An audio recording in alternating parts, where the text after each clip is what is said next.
Hi there. I'm Matt Hi. Sheffield. This is Theory of Change. So we've got a great show today, and it's a really interesting topic that a lot of people haven't talked about, I think. So a lot of people have heard of the Southern strategy, the long-term political plan of early American conservatives to win presidential elections by getting the votes of white people who lived in the Southeast.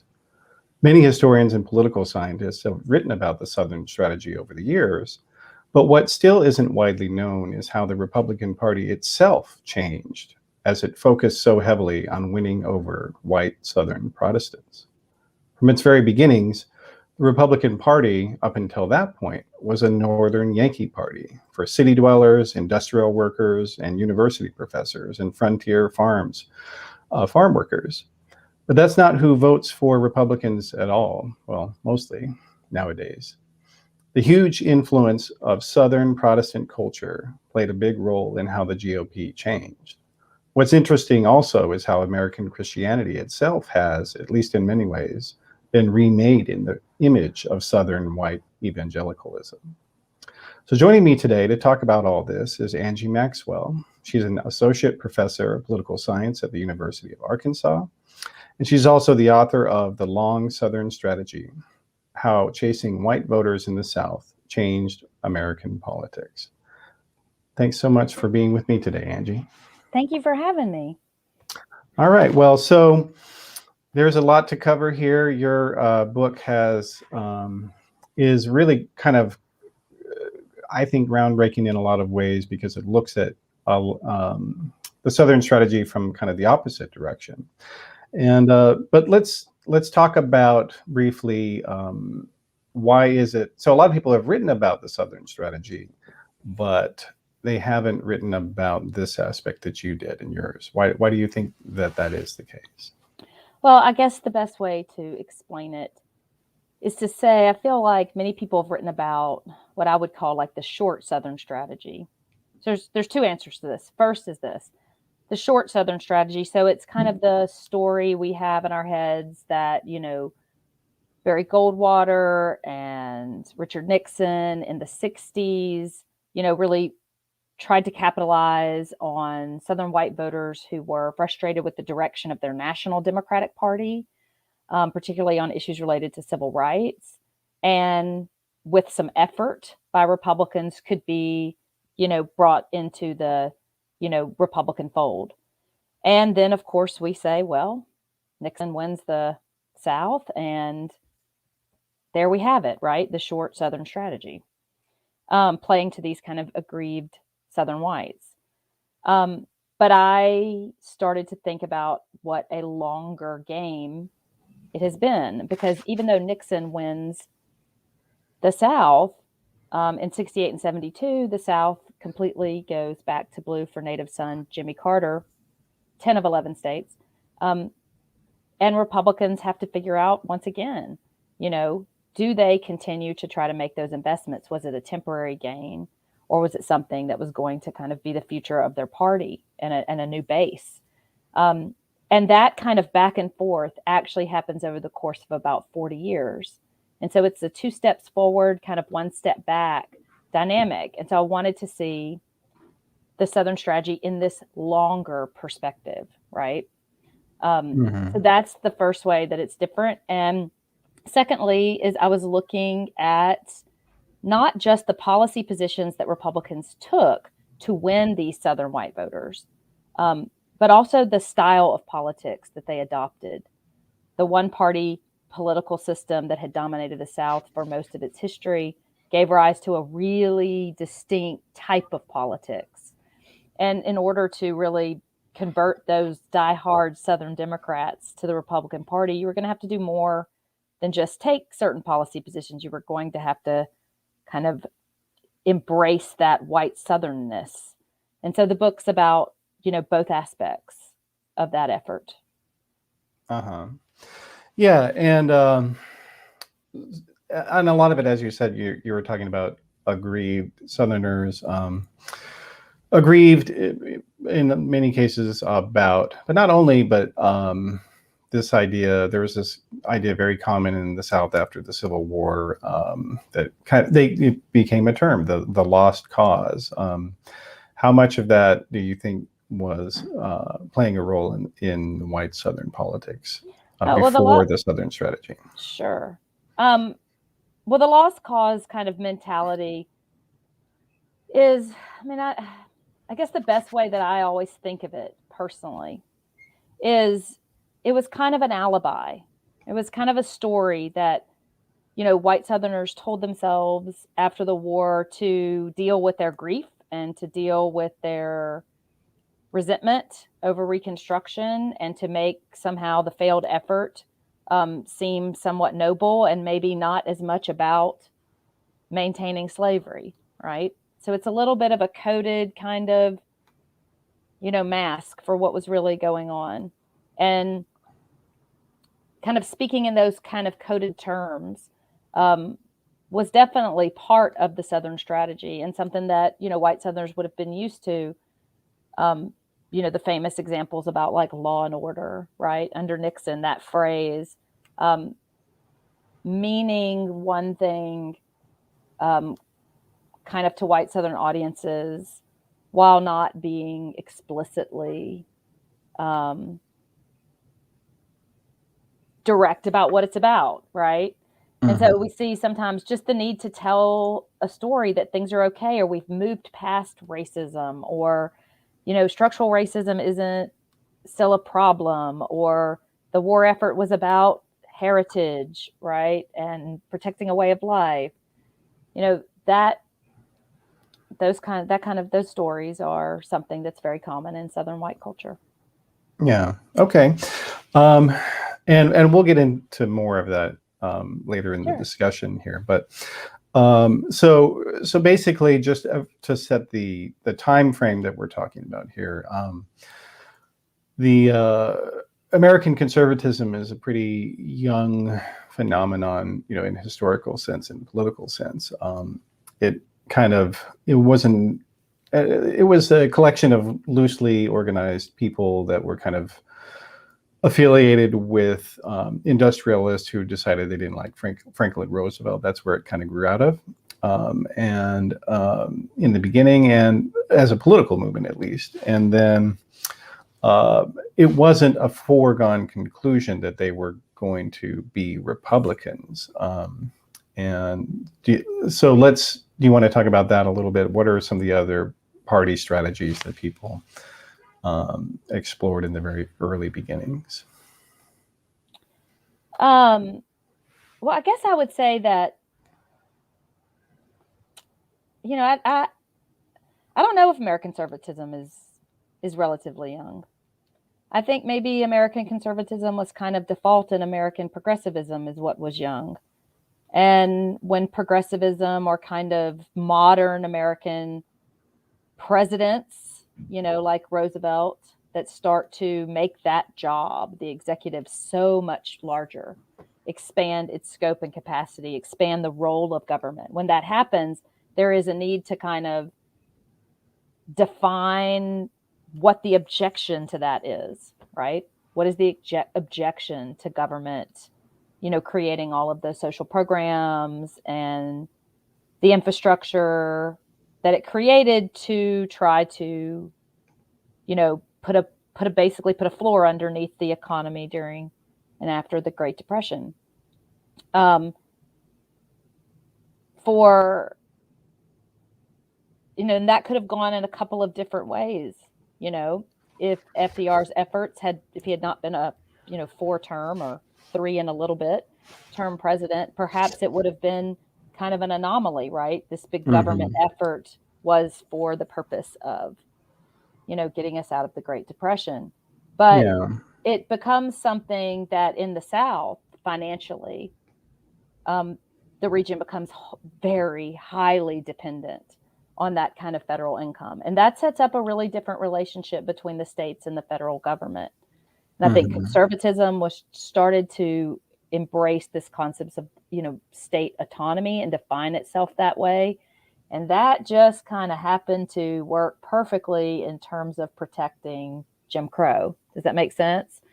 It's not Mhm. always what states' rights was about, but it dovetailed pretty nicely with kind of a growing American conservatism. Yeah. Well, and as a just purely party phenomenon, Sure. we had you could argue that the Democratic Party, what before Roosevelt was more conservative than the Republican Oh, Party. absolutely. And so, and like in the early days of conservatism, American conservatism, mid 20th century, there were a lot of people who, they identified as Democrats more, and they were conservative, and they were not going to be Republican. And Yeah, then there were other parties too.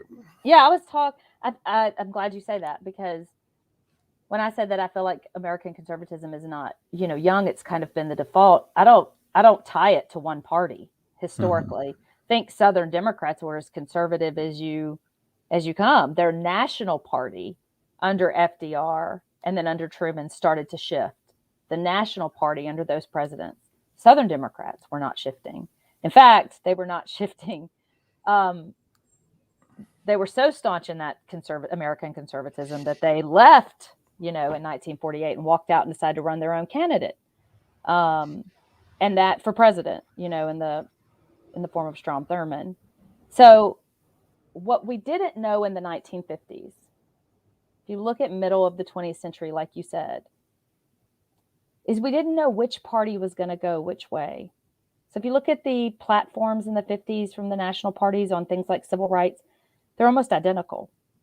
And you kind of didn't know. The National Democratic Party seemed like it was moving in a little baby steps in a pro-civil rights direction, but the Southern Democratic Party was the opposite. The National Republican Party had been, at least rhetorically, kind of pro-civil rights, but there was a growing conservatism that was kind of anti-labor, Midwestern, rural America that was starting to push back in that party. And what's hard, I think, as I look back on it with the, advantage of hindsight, is it's a shame that the parties had to, go in opposite directions on these issues, right? Who says one party has to be the champion of, civil rights in the 60s and 70s, and one has to be the party that, is effectively at times trying to limit some of that change. It's a shame that we couldn't have debated over like the best way, right, to deal with structural inequities based on race or racial uplift, because there's definitely tons of debate you have on what policies do work and help, right? It's a shame we couldn't have done that, as opposed to really making it a polarized partisan issue. And I think there were a lot of people in both parties that, disagreed with the way their party went. We know that to be true. Mm-hmm. Yeah. Well, so, and the conservatives eventually decided that they were going to try to take over the Republican Party. But it was actually to some degree not that difficult for them, because they were so well organized. So Barry Goldwater, National Review was founded in 1955. And Barry Goldwater got the Republican nomination not even 10 years after that. Mm-hmm. And of course, National Review wasn't, the only aspect of American conservatism. But that's a pretty rapid ascent within one party. And one of the interesting things about that is that the early conservatives, actually, a lot of them were former communists themselves, and they actually copied a lot of Stalinist political tactics. That's something that isn't widely known, and used them as a way of organizing within the Republican Party. So like they would send people into Republican meetings, and then they would have different, they'd have like a group of people who would pretend not to know each other, and then they would cheer each other on in different that is sections. Definitely a book that you should write, because I'm not aware of that. Yeah. I will say this: the conservative impulse within the Republican Party was really strong going into the 1950s. It had trouble kind of breaking apart with kind of establishment East and West Coast Republicans. But it did not like big government. It was very concerned about labor, right? Did not, there was a big, did not like unions, was really concerned about communist infiltration. And then, this is interesting, but conservatives in the Republican Party really, really didn't want Eisenhower on the ticket. That's true. They did not. They really wanted Taft. They really did, from Ohio. And they were devastated because Eisenhower kind of came on late in the convention, and they felt tricked. They felt like it was kind of unfair how it happened.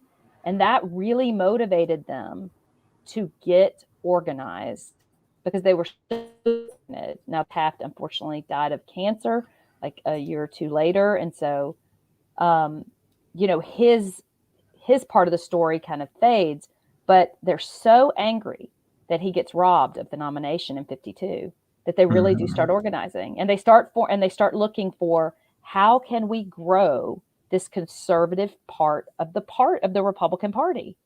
How do we do it?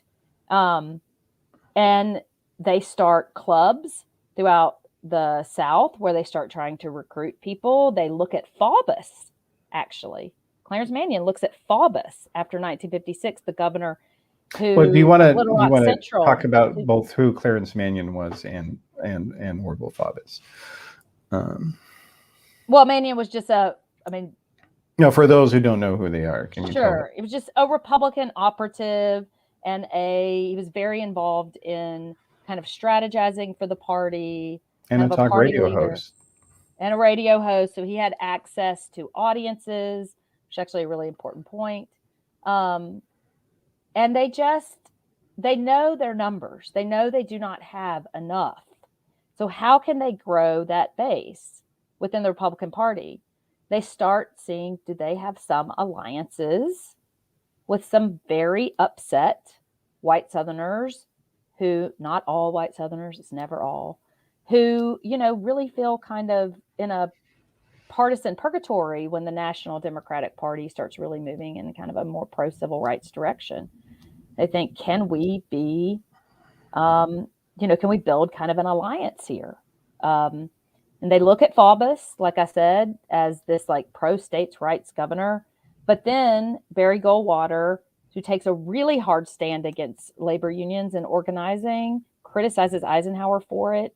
And he's this young senator who's, very charismatic, they feel like. And so they kind of abandon the Faubus idea, and they really start looking, at Goldwater. They want him to run in 60, but some of those conservatives, but that he refuses.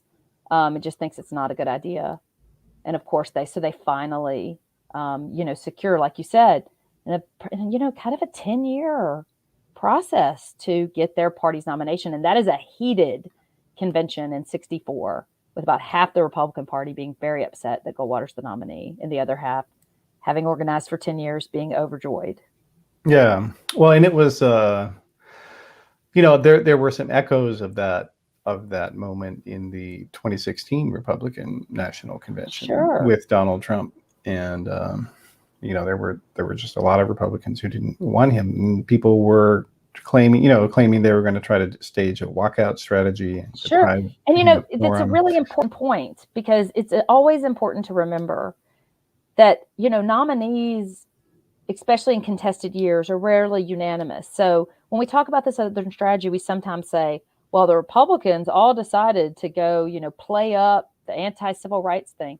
It's actually a fraction of the Republican Party that were pushing for a nominee for a lot of different reasons. And some strategists thought Goldwater's vote against the 1964 Civil Rights Act could maybe win them over some voters in the South and break the Democratic stronghold there, the electoral map. It does not mean that everyone that supported Goldwater in the Republican Party were supporting him for that same reason. Does that make sense? So it's always important to me to remember that it's easy for us to see it in hindsight. But on the ground, Goldwater meant different things to different people. And there were conservatives. Conservatism didn't equal just anti-civil rights, right? Mm-hmm. In any way, shape, or form. Yeah. And I never want to make it sound like that, because I don't think that. I know that not to be true. Yeah. And so, I mean, and even before, though, that Goldwater had secured the nomination, there were a few different Republican consultants and conservative election advisors who were talking about this idea that, that there are votes to be had among white Southerners. And they had written some books about that and white papers. Did you want to talk briefly about just some of those people like Kevin Phillips? Or Yeah, absolutely. Well, Kevin Phillips writes after Goldwater's campaign, the most famous book, kind of The Emerging Republican Majority. Now, this seems so common sense to us in 2021, but you have to recognize what a block the South had been for the Democratic Party. I mean, Republicans had such a narrow path to electoral victory. They did not have, well, we might flip Georgia or North Carolina or Texas. It was just Democrat, right? And so it really limited your choices when you're putting together an electoral strategy. So what happens is, when the National Democratic Party starts kind of embracing this more pro-civil rights stance, there are strategists, one of the other famous ones, Lee Atwater, who realizes the South is ripe for some two-party competition because there was enough disaffected people. And he also knew, and this is very important, that they did not have a two-party infrastructure in most places in the South, and that building from the bottom up was going to be really difficult. If they could get Southerners to at least split ticket and vote for a Republican conservative presidential candidate, even if they did not have a strong, robust Republican Party in the state, that would be a way to spark and to kind of launch having growing a Republican Party in the South. And so they tried to get Southerners to say, look, you have no choice, right, in this one. Goldwater's the only one that voted against the Civil Rights Act that's running. If you vote for, Lyndon Johnson, you will get the Voting Rights Act of 1965. You will enfranchise, African Americans in pockets of the South for whom, and for many white leaders, that was very threatening based on the numbers, right? So they really tried to sound like it was a one-off, but they were building something, they were building something long-term. Yeah. So Lee Atwater, that strategy, he really pushed. And he's going to train a whole bunch of people. Strom Thurmond, just so you know, Lee Atwater worked in South Carolina politics, and Strom Thurmond was the first, Southern, politician in 1964. He immediately switched parties. So not just supported Goldwater and stumped for him, which he did, but switched his official label, from Democrat to Republican. That's how definitive and influential the kind of South Carolina contingency of all of this was. Yeah. No, that's a good point. And there were, other people out there like Morton Blackwell is another example who was very big on that. And briefly, and he's not mentioned a lot in your book, but William F. Buckley, he was the son of a Texas oil baron, and they moved to Connecticut. But people nowadays aren't remembering him for his more Southern roots. But he was somebody who not only was his family was from the South, but he also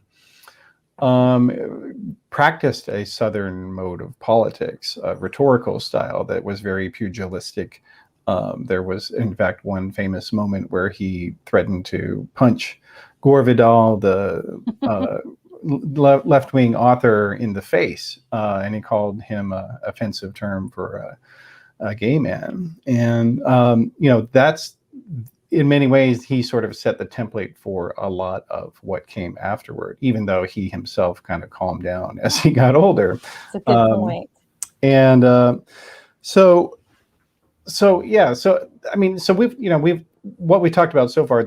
These are some things that a lot of people know, but there are other aspects about the Southern strategy, and that's what a huge part of your book is about.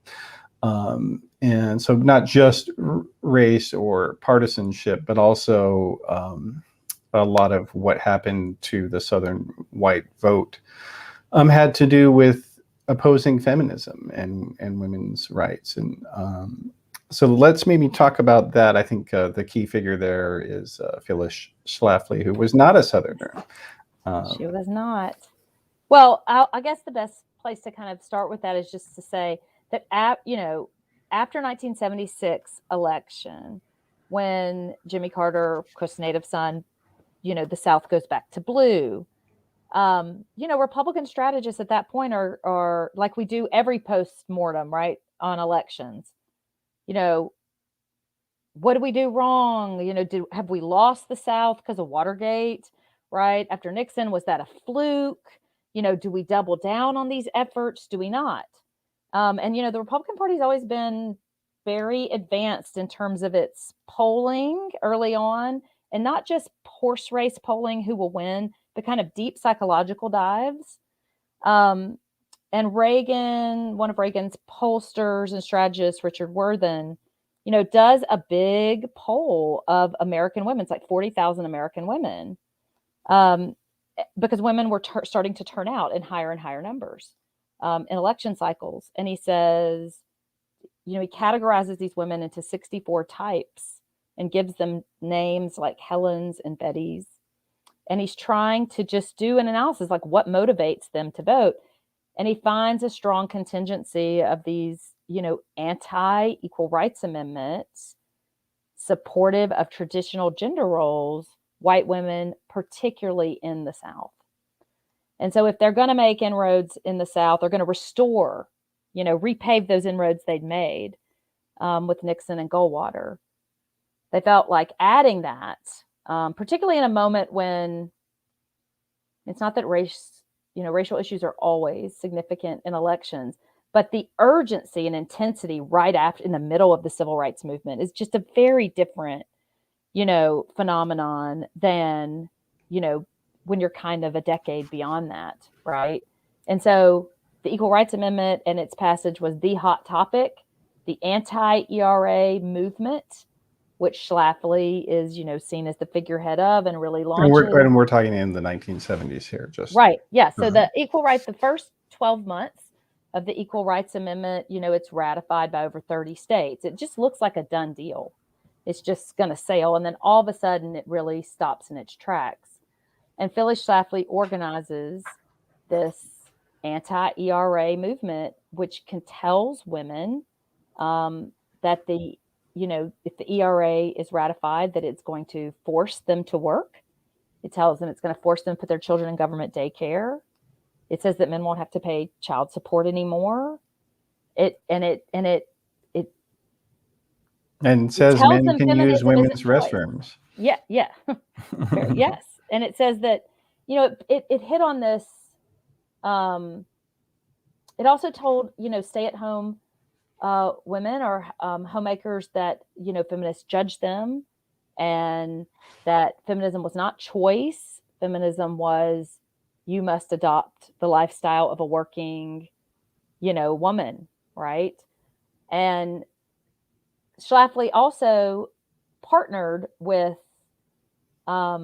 religious organizations. Most notably, she worked with some counterparts in the Mormon Church to help, kill the amendment in Utah. Specifically, she worked with Lottie Beth Hobbs, who was a woman who is part of the Southern Baptist Convention, kind of a leader there, an author, to help organize women in the Southern Baptist Church to kind of rally against the Equal Rights Amendment. A lot of times in the South, even though Schlafly's national organization didn't say this, but a lot of times in the South, these anti-ERA campaigns kind of dovetailed with, anti-civil rights and anti-integration efforts. So in Georgia, for example, there were demonstrations where women shouted, we don't want to desexagregate, right? Kind of merging the two things and saying there's too much change too fast, right? So the anti-ERA campaign has a pretty big influence on politicizing, Southern white women and getting them to the polls. Now, what's important to note is in 1980, when Ronald Reagan gets the Republican nomination, the Republican Party then drops the Equal Rights Amendment from its platform for the first time in 40 years. They were actually the party that had it on their platform first. And this was to the great devastation of a lot of Republican feminists, who just had no idea the party was would abandon their efforts, right? That's how powerful Schlafly's organizing was. It's important to note too that ERA, fails in the South and loses its, its momentum because of a lot of those defeats. There was also the infamous 1977 National Women's Convention in Houston, which Phyllis Schlafly organized a counter convention. And the reason that's important, and there's a great book on it called Divided We Stand by Marjorie Sproul, that just came out a few years ago.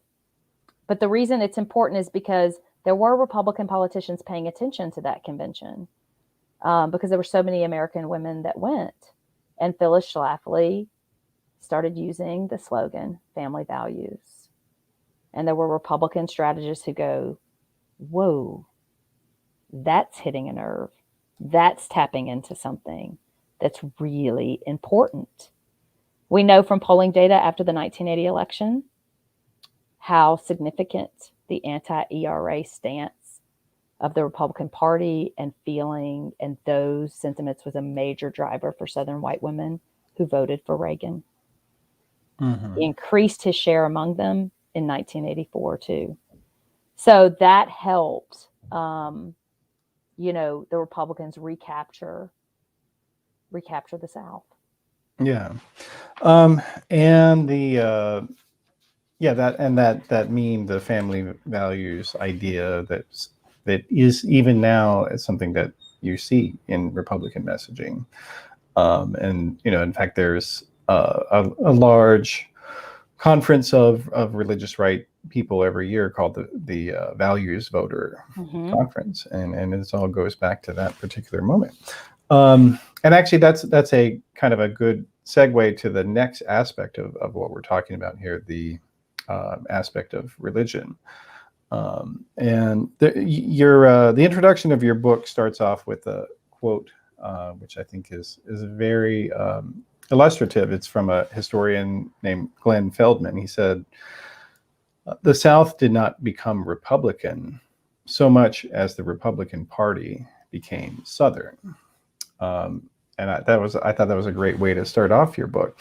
And and a lot of that does come into religion, and the aspect of anti-feminism, hooks into that also, because in the South, the local Protestant churches are and even to a large degree now, but certainly much more in the mid 20th century and earlier, they were the hub of the community, right? They absolutely were. So in parts of rural and particularly small town South, the church was kind of the central organizing institution of the community, much in the same way the African American church would do the same in the South among that community. And so there's something very specific about, just like Jim Crow was such an institution for so long in the South, segregation, the church, if anything could rival it, and it's like defining the region and its kind of way of life, it would be the church. And so if you really want to kind of knockout punch of those Southern voters, is you find a way to reach them at the pews, which is exactly what the Republican Party did. I mean, after after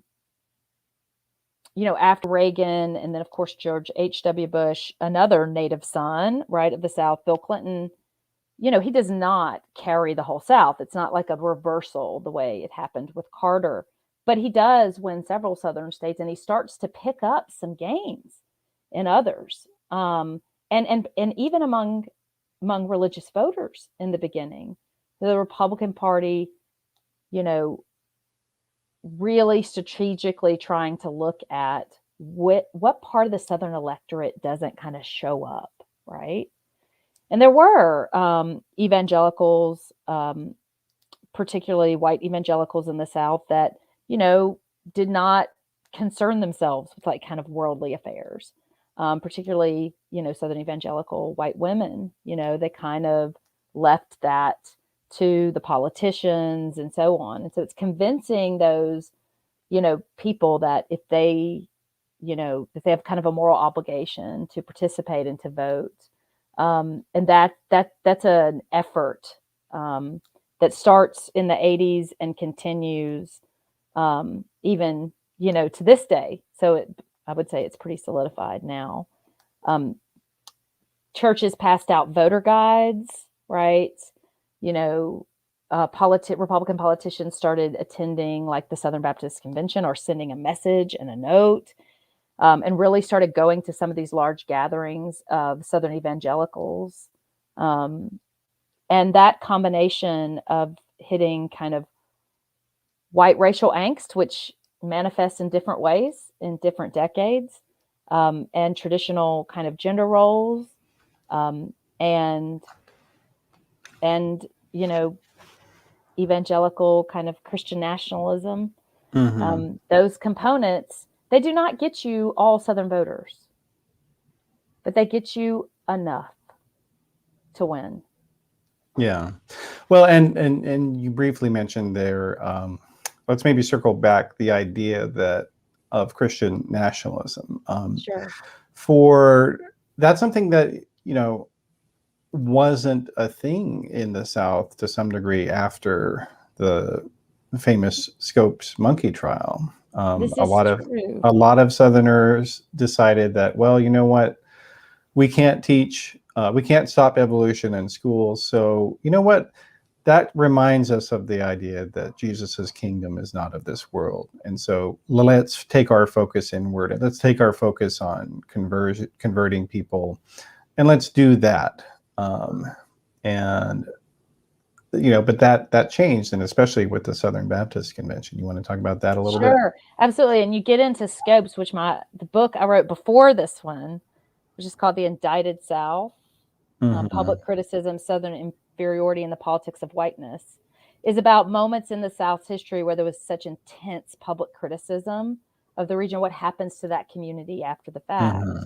Do you want to very briefly just talk about what the Scopes trial was, just for those who haven't heard about it? And then maybe we'll talk to the I'll try to be super brief, but okay. 1925 Scopes trial, the year prior, the Tennessee legislature had passed something called the Butler Act, which bans the teaching of evolution in public schools.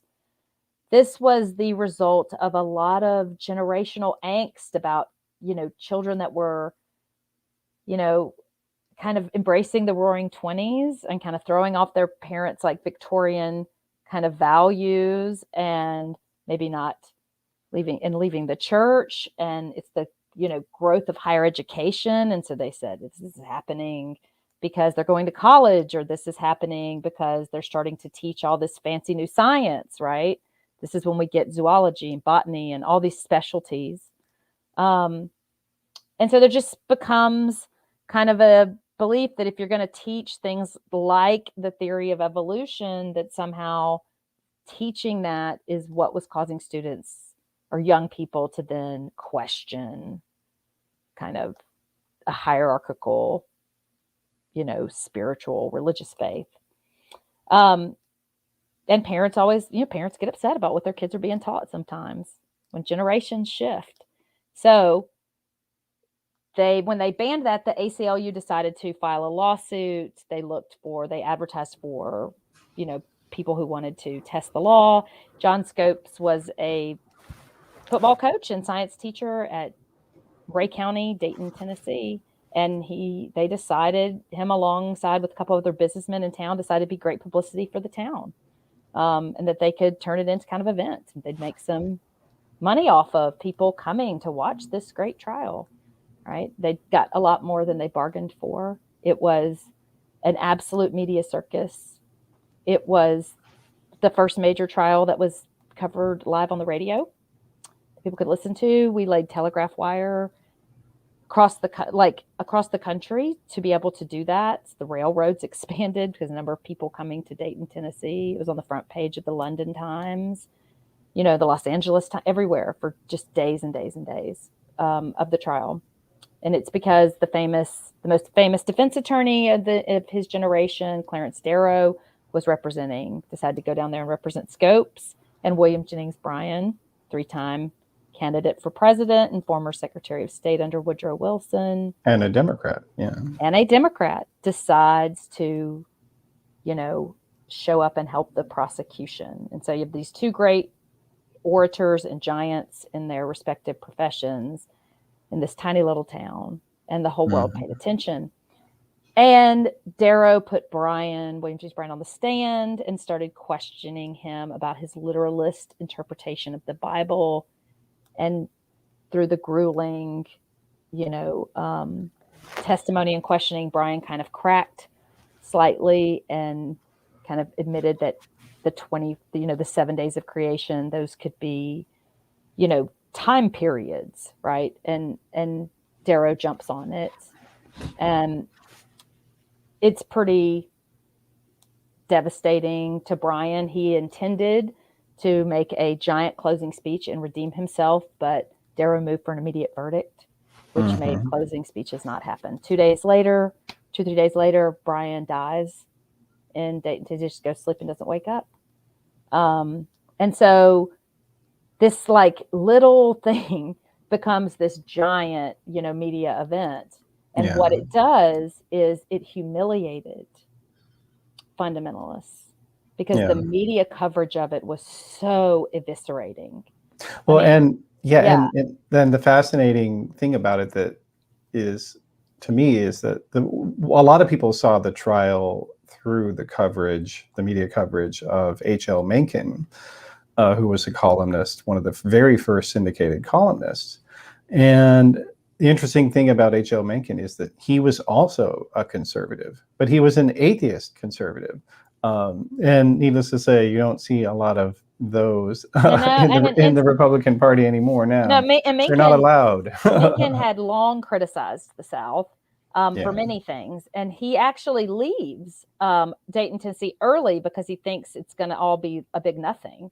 Then he's mad at himself because he's covering it from afar. But it wasn't just him. The Nation, dubbed it, Tennessee versus civilization. I mean, the New York Times called the people in Dayton, Tennessee cranks and freaks. I mean, it was hostile coverage. So what was the outcome of the case? So the outcome of the case, which we knew this, but, Scopes was found, guilty with a little fine. And they wanted that because they wanted to appeal, right? They wanted to test the constitutionality of the law in the first place, right? But so the actual outcome of the case was not the story. It's more how the narrative changed after that. So the criticism was so intense of fundamentalists that they kind of went underground. People that wrote that day, intellectuals and people like Menken that wrote at that time said, "Oh, fundamentalism died today," right? It didn't die. It went underground. Created its own network of private colleges and private universities, one named William Jennings Bryan College that opens 5 years later in Dayton, Tennessee. So it says, if we can't, this majoritarianism that we thought we could impose certain things in the public school system, if that doesn't work, we will just build our own kind of network, focus on our religious faith, not worldly concerns, and it's people who were not paying attention didn't see how expansive that world was becoming and how cohesive and how ripe it could be in time for, politicization. Yeah. Well, and I think that's a, and it certainly played into the racial aspect of the Southern strategy later, because a lot of these schools that were established after Scopes, they were racially segregated. And then in the after Brown versus Board of Education was handed down, which said that, as the Supreme Court case that said that you couldn't have segregated public schooling, or segregated schools, that a lot of white Southern segregationist supporters began transferring their children into these pre-established Christian day schools. They did, and then they also started that setting later, up yeah, new and then ones that, too. Yeah. then that later was a key component in getting a lot of some segregationist supporters into the Republican Party, because during the Carter administration you had the agency, the IRS. Yeah, the IRS said, if you're going to have private segregated schools, that's where you're going to lose your tax exempt status. And that was kind of really a galvanizing thing for a lot of people, like Jerry Falwell, for instance. You want to talk a little bit more about that? Yeah, I'll say this. What's interesting, it is all connected in lots of ways. The way I'm sure that the political world we live in now will look 20 years from now, we'll draw all kinds of connections to things happening now. But the network of kind of private Christian spaces, right? Whether it's universities, it was, K through 12 schools, popular culture, everything, right? Radio stations, television stations eventually build up, Christian bookstores. The whole kind of pop culture movement does create a really kind of self-segregating, religious space. Now, when integration hits the courts and people are upset about their child being bused in far spaces, or they are anxious about, integration and what it's going to look like in their community, people sought out private schools. And if those private schools were religious-based schools, and they could afford to go there, they did. They also created new schools. And then in some places, like Virginia, they eliminated compulsory school attendance. And so you see the advent of homeschooling, of the homeschool movement, and it really taking off. And some of that were people who were, it's not the only reason homeschooling takes off, but that effort does pick up when people are trying to avoid, their children attending integrated, schools. And so there's a collision right there of this kind of religious self, kind of, withdrawal or fundamentalist kind of going underground, and, the civil rights movement. It's like they come into collision in the schools, right? And then what policies we set up for schools, whether there's going to be prayer in school, whether they're going to have tax exempt status, all of those things that start getting debated in the 70s galvanize that community dramatically, right? Even though sometimes people are there for different reasons, right? In that private school space. But those issues affected private schools in ways, and even funding for those, the Supreme Court in Lemon applies in that Lemon versus Kurtzman, that Lemon test, where they say, religion has to be out of public schools to a degree that it doesn't have to be basically micromanaged by the courts, right? So if it's funding for something that is at a school, at a private school, but is a secular in its purpose, right? The federal government's helping with transportation, something like that. But if it's anything of more depth that the court's going to have to regulate, right? Then the court says we're out, and so all of that starts to really shift how these schools are going to financially self-support, right? And just how strict the government is being about separation of church, and state. which we see several decisions of in this, during Carter's time. Now, this all dovetails at the exact same time as the I'll say it quickly, Southern Baptist Convention really shifts. The Baptist Church, primarily in the South, had been for most of its history, had been very independent, no hierarchy, sole competency, personal relationship, with God, didn't need this high church, Or you could even call it anti-clerical in a lot of ways. Absolutely. And the Southern Baptist Church had split from the Baptist Church nationally over the issue of slavery. It had. It has that history. But the day-to-day politics of it were very much, not coordinated to the degree that they're going to become. So in the early 1970s, two leaders in the Southern Baptist, convention, they're not really leaders yet. They're young at that time, but Paige Patterson and Paul Pressler, meet and they decide, who become very influential, meet and decide that the moderate Baptists at the convention need to go, that they are being too passive about all these changes in American life, right? And so they hatch a plan to get a fundamentalist elected as head of the Southern Baptist Convention in 1979. And when I say hatch a plan, they really walkie-talkies, like, we're going to talk up this candidate, because when the members who are chosen by their churches to attend the Southern Baptist Convention, attend, no one ever campaigned. It was kind of like people just followed their kind of heart on who they thought would be a good leader. It was not formal politics. Yeah. It's like campaigning. And these guys orchestrated that, and they are successful. And then you start to see that the fundamentalist president of the SBC appoints fundamentalists to the Committee on Committees, which then appoint fundamentalists to the other committees. And slowly over the next decade, the SBC becomes something very different. Women are kicked out of seminary. It's codified. The doctrine of wifely submission is recodified into the SBC, kind of rule book per se. And things pretty dramatically change, and politicians and political leaders start to build relationships with the SBC, and the SBC goes after those relationships too. That's definitely a two-way.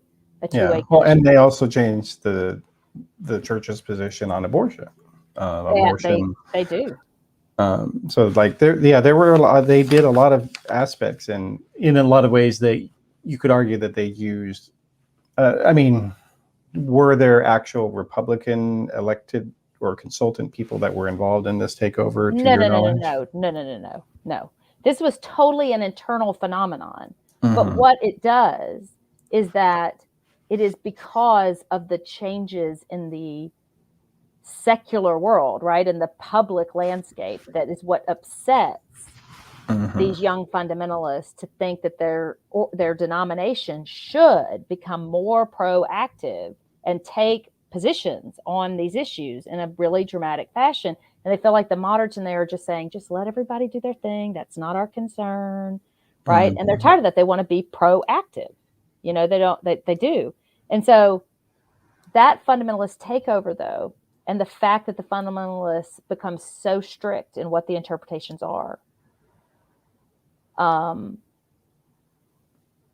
because they start challenging members to vote, to pass out voter guides, to get active and engaged. This is the Christian position on X. Exactly. To the point of, this is who you should vote for, guys. If you are a Christian. Correct. If you are a Christian, if you're a member of this church.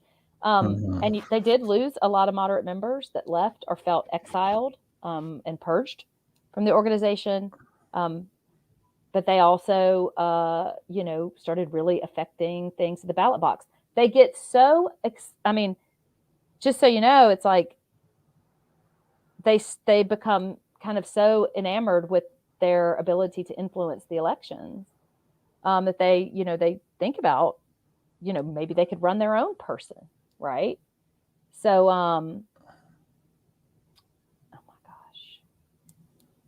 I mean, there were a few Pat people. Robertson in '88. Yeah, Pat Robertson. They run Pat Robertson, and then what they realized at that, because they were really mad at Reagan, like they were really mad at Carter because they thought he was one of them, and then they were like, no, you're not. And then Reagan, they felt like paid a lot of lip service to them, but by the end of his second term, they're frustrated. They just feel like he said a lot but didn't do a lot, right? So they're like, we're going to run our own person.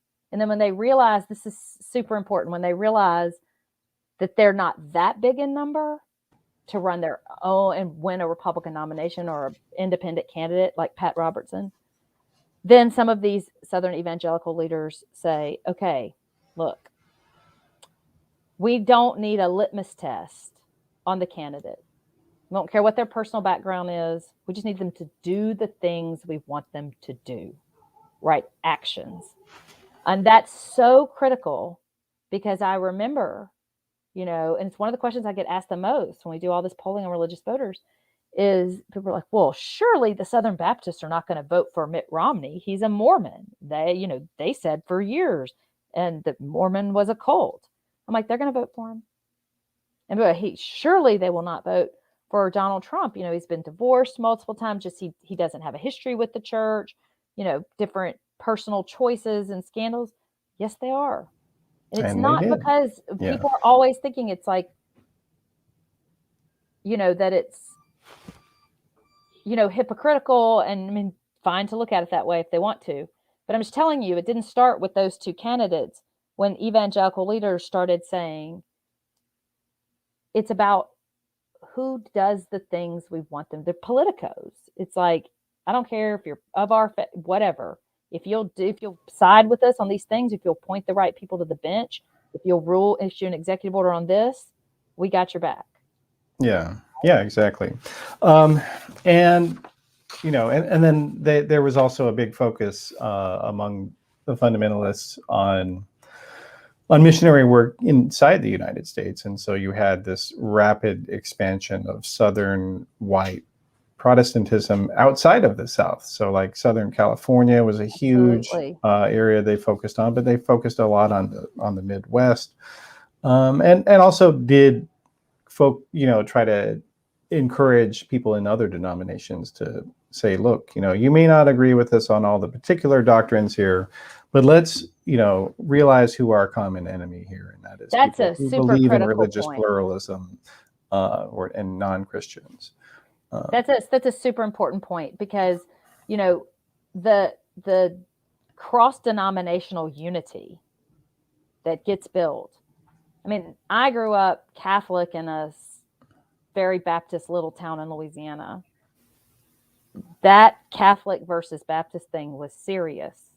And over the course of my lifetime, it just disappeared. It was like an issue, and then it just disappeared. And remember, Catholics had been such a big part of course, JFK's coalition, right? Mm-hmm. So one of the things that happens as a result of the organizing over the the anti-equal rights organizing, and the per school issues, right, is that you started to see some cross-denominational kind of support.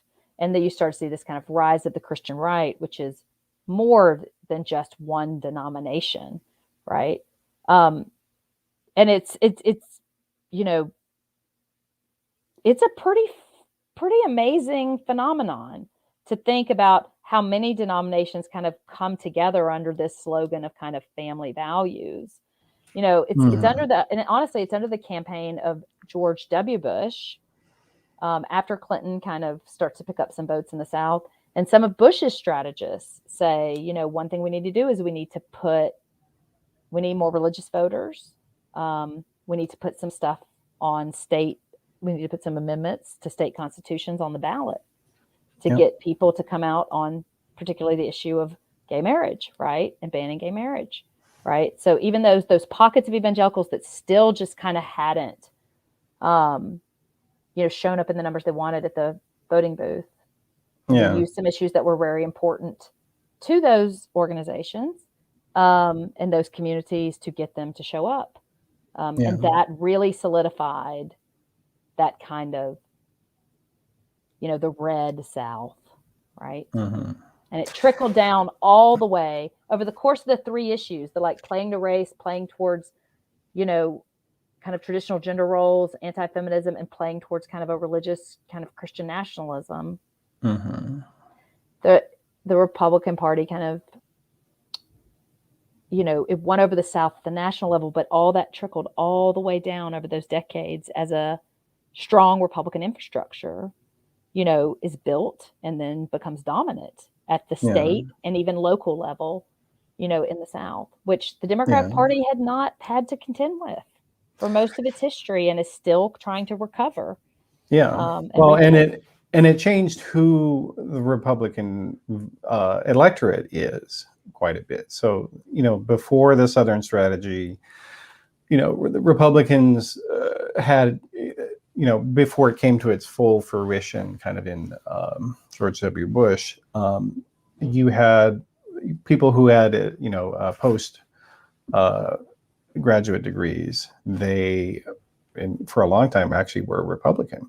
And the same thing was true of Asian Americans. Actually, a majority of them voted for Republicans. But, you know, over time, as, you know, these different elements of, as, you know, as you're talking about the idea of traditional gender norms, you know, Christian nationalism and sort of white, you know, soft white ethno-nationalism, they kind of drove out a lot of people who were less religious or less Christian, not white. And so that's kind of what's happened. The Republican Party became a different party because of the white conservatives. We can measure these things. And we can. I mean, like we can. I mean, we measure scales of racial resentment, what people say about their own attitudes about this, modern sexism, which is another scale of questions, a Christian nationalism scale. And we do this in this book. We do it. And, you know, among white voters, you know, falling into one of those three categories, kind of above the norm, accounts for about 95% of Trump's vote. It's important, but I do need to say this. It's really important. So in the South, there's a significant number of white voters who are all three of those things. They test high on all three. They express racial resentment, modern sexism, women too, and kind of a Christian nationalism. But most people are two of three or one of three. It's why it takes all three. You know, it kind of takes hitting at all three. We sometimes assume, well, if you're, you know, particularly critics love to make things worse by going, oh, well, they're all just a bunch of racists. They're all just a bunch of... And the truth is, you know, there are some people who express those feelings, but there's a lot of people that are one and not the other. Yeah. And that's one of the reasons that the stances over time in the Republican Party have to shift.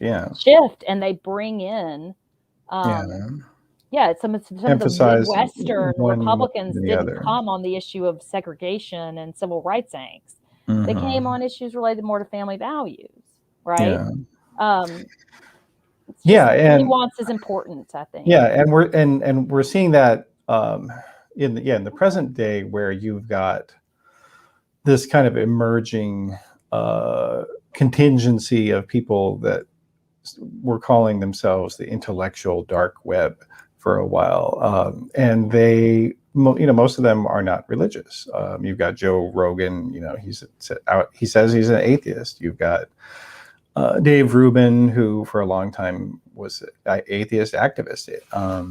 And, you know, and you've got other people like Brett Weinstein and others who, again, they have no particular interest in Christian nationalism, but what they do have an interest is some of the other things. So like, that's right. So right now a big one is anti-feminism. And you're seeing that also with the rise of a lot of far right Hispanics and, you know, evangelical Hispanics. And there's a big effort among a lot of the religious right currently now to try to convert a lot of Black Christians and get them really into the Black, or get them into Christian nationalism and use anti-feminism as a tool for them. Yes, I mean, our highest percentages of people who express modern sexism, and again, that's what people say about themselves. right? What they say about themselves. It is the highest numbers are among, white males, higher in the South than outside of the South, really high among white women, also in the South, and very small among African Americans, though a little bit more among men, these particular questions. But and among Latinos, it's not as high as whites, but there's definitely among women and men.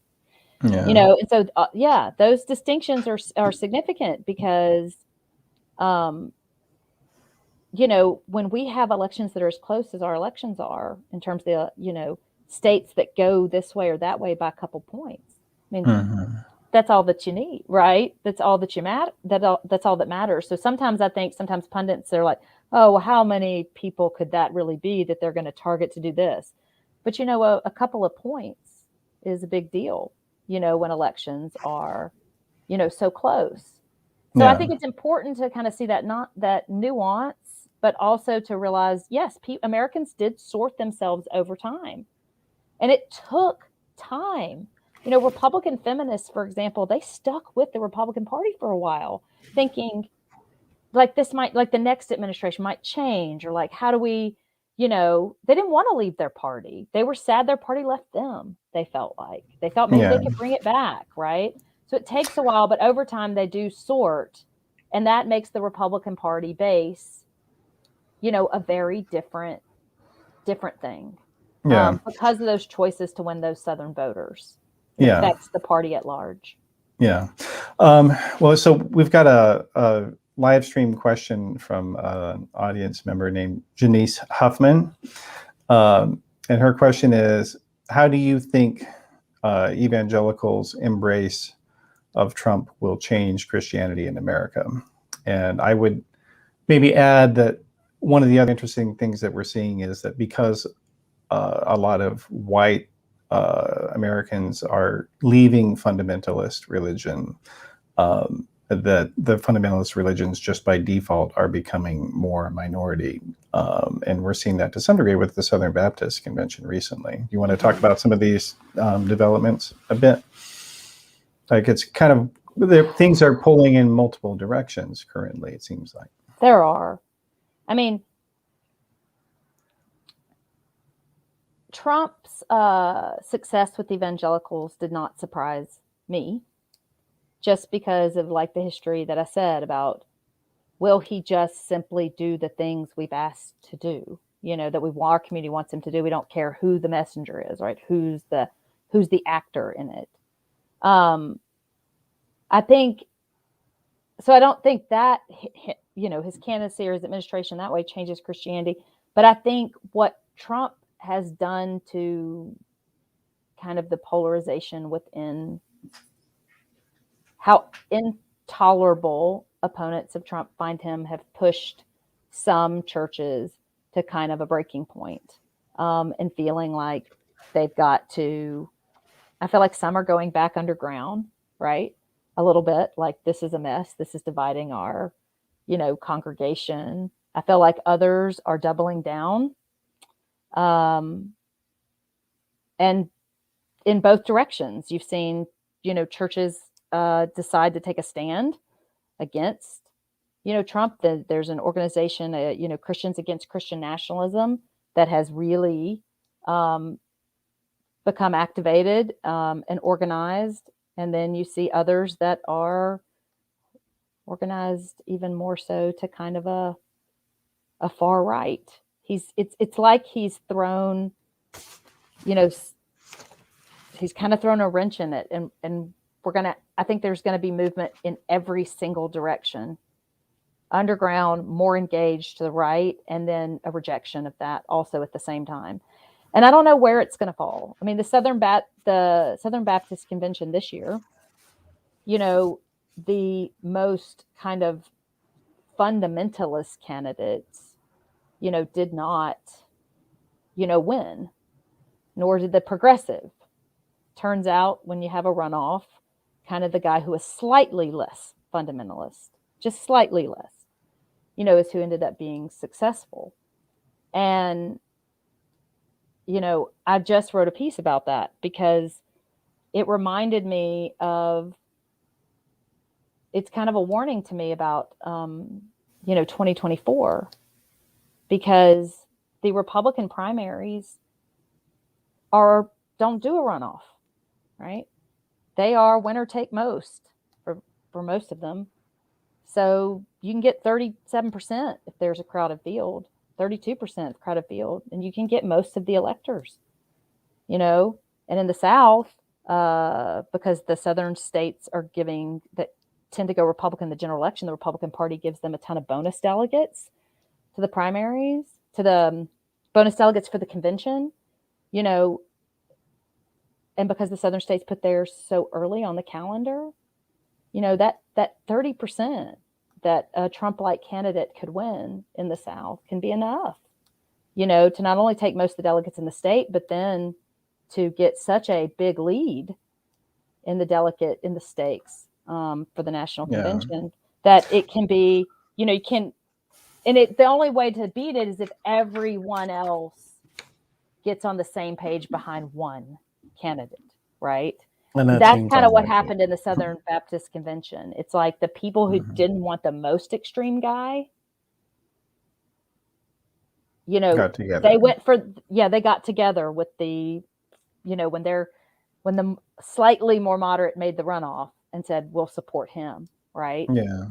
But you don't have that option in those primary, kind of systems. So I think some stuff is changing. I think there's fractures within the Southern kind of evangelical church. I worry our politics don't set us up for nuance, our systems, our voting processes. And that's what makes me concerned. Yeah. Well, this has been a great discussion. Let me just ask you one last question. Sure. And that is, I think there is a temptation for a lot of people to not be as interested in history because they think it's over and it doesn't matter.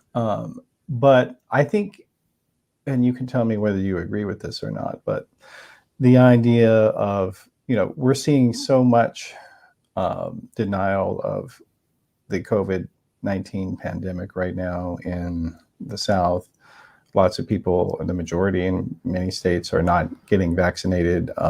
And like when former President Trump had a rally in Alabama the other day, he was booed by the crowd for recommending to them that they get vaccinated.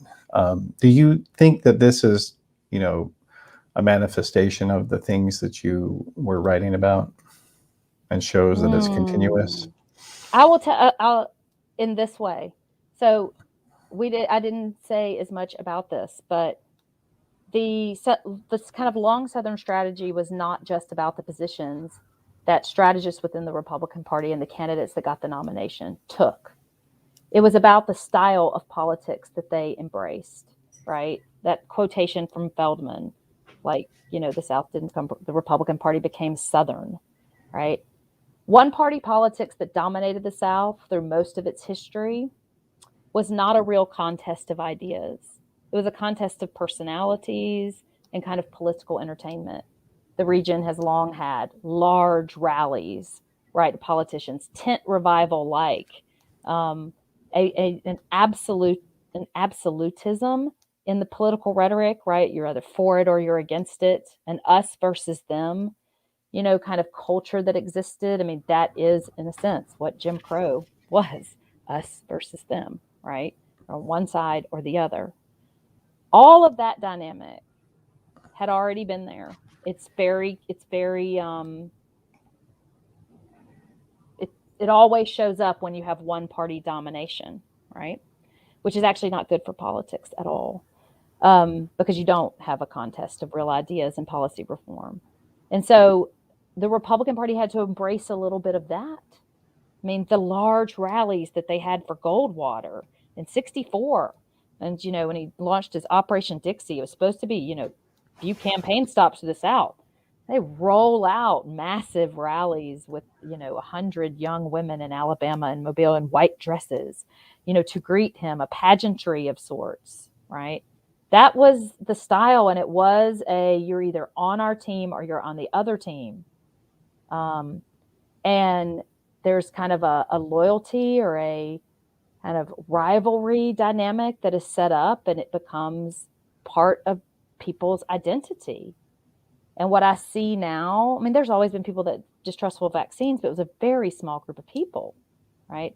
What I see now is some kind of, rivalry and identity issue related to it, which is I'm on this side. And if I go get vaccinated, and this is just my opinion, I've not polled or done scholarship on this, but if I go get vaccinated, right, then somehow that is siding with the other team. And they've so demonized that other team that they just I'm giving in to bring the themselves atheist to do it. liberals.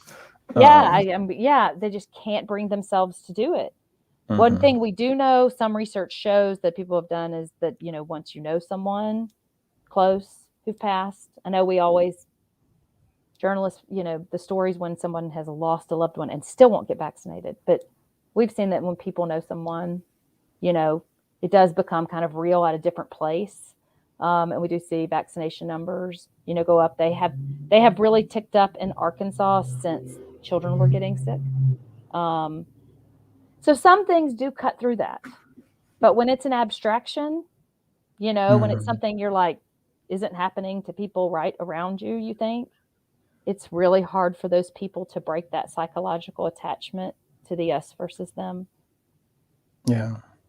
And it's hard to appeal outside of that identity politics. Because I mean, that's something which is, kind of interesting as a dynamic. You constantly see Southern Republicans complain about, liberals and their identity politics, but their entire political structure is about white Christian identity politics. It is. I mean, I would argue that a certain wing of the Republican Party is the one who really launches those identity politics. And they do so right as African American voters flock to the Democratic Party. And so say, is that your identity, right? To white Southern voters, or is this your identity, right? Mm-hmm. And the problem, we tend to always go, this is so irrational, these like poor, why are people voting against their economic self-interest, right? That's the question always about the South. But they're rational identity voters. They're not rational economic voters, right? For some people in the South, the economic situation is just really never going to change very much, right? And they don't look at government as something that's going to help them do that. They don't. And there's also because people did not always have means and access in rural parts of the South, there's a culture of not going to the doctor. There's not a culture of preventative medicine in certain places. It's like you go as a last resort.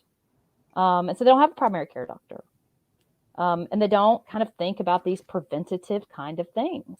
Now, they'll go do vaccinations if they need to for mandate, because there's mandates to send their kid to public school. Or their job. They'll cross that bridge when they come to it, but they cross the bridge when they come to it. They don't go to it, right? Mm-hmm. That culture has been there a long time. And so when you add that with kind of the identity issues that have been kind of co-opted related to, vaccines, it's kind of a ripe, environment for the weaponization of this current public health crisis. Yeah. Well, and it's too bad. And I wish we had more time to talk about all this. This has been a great conversation. I always like talking to you. But yeah, we're going to have to wrap it up here. So yes, the guest today has been Angie Maxwell, and she's an associate professor at the University of Arkansas. And she's on Twitter. Her username, I'm going to spell it out for the audio listeners. It's ANGIE Maxwell, number 1. So just the number. And you also have your own website, masonjarpolitics.com, right? That's right. Okay, cool. And then I'm going to just briefly put the book on the screen so everybody can Thank see you. that. I appreciate that. So the full title of the book is The Long Southern Strategy: How Chasing White Voters in the South Changed American Politics. All right, Angie, I appreciate you being here Thank today. you so much, Matthew. Appreciate a thorough conversation. All right, and I want to say thanks to all of our live video viewers as well, and of course, you guys can listen when this comes out on audio later today. All right, bye for now. Thank you. And just as a little bit of housekeeping, I wanted to remind people that this show, Theory of Change, is part of the Flux Media Network. And Flux is a new nonprofit media collective, you could say. And the address is flux.community. And we are putting out a lot of podcasts and articles. And we're looking for writers and people who have podcasts. Reach out and tell us what you're up to. We're interested in people who are doing in-depth coverage of politics, of religion, of media, technology, and we're trying to do it in a framework that catches stories that are missed by the for-profit media, which tends to be more focused on, well, this is what's going on in the Capitol today.